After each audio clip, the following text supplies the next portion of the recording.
بسم اللہ الرحمن الرحیم۔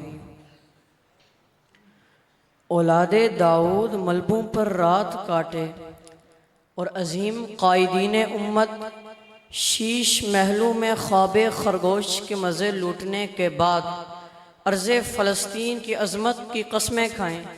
کیا عجب طرز بے حسی ہے سامعین گرامی۔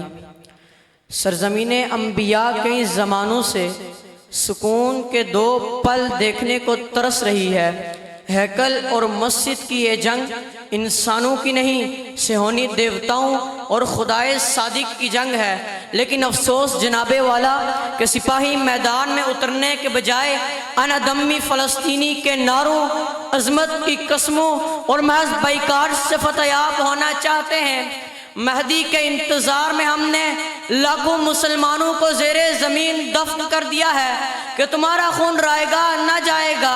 عمر فاروق اور صلاح الدین کے آنے کی دعا کرنے والوں کو دو جملے فلسطینیوں کی حمایت میں بولنے کو موت پڑتی ہے، لیکن ارض فلسطین کی عظمت کی قسم ہم پر لازم تو اس حکم کی تعمیل ہے کہ نکل کر خانقاہوں سے ادا کر رسم شبیری کہ فقر خانقاہی ہے فقط اندوہ دلگیری، کہ فقر خانقاہی ہے فقط اندوہ دلگیری۔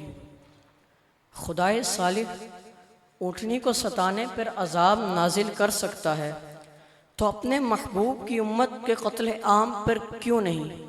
لیکن مدعا تو یہ ہے صدر عالی وقار کہ 57 ممالک کی حکومت ہونے کے باوجود ہم کیا کرتے رہے؟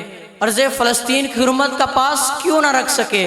حق تو یہ ہے کہ محاذ پہ اپنے فلسطینی مجاہدین کے شانہ بشانہ کھڑے ہوں، کسی غیبی امداد کے انتظار میں بیٹھے رہنے کے بجائے اپنے جسموں سے اقصیٰ کی حفاظت کے لیے فصیلے بنائیں، ان کے حق میں اقوام متحدہ میں بل پاس کروائیں، اپنی بے ضمیر حکومتوں سے مطالبہ کریں کہ جانی نہیں تو مالی امداد فراہم کریں۔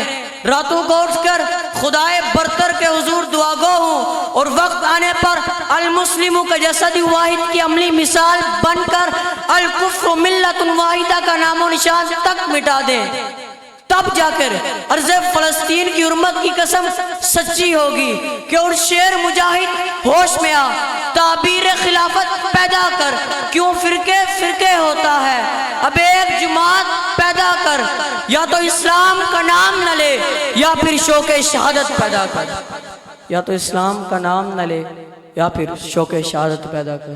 آپ کی سماعتوں کا بہت بہت شکریہ۔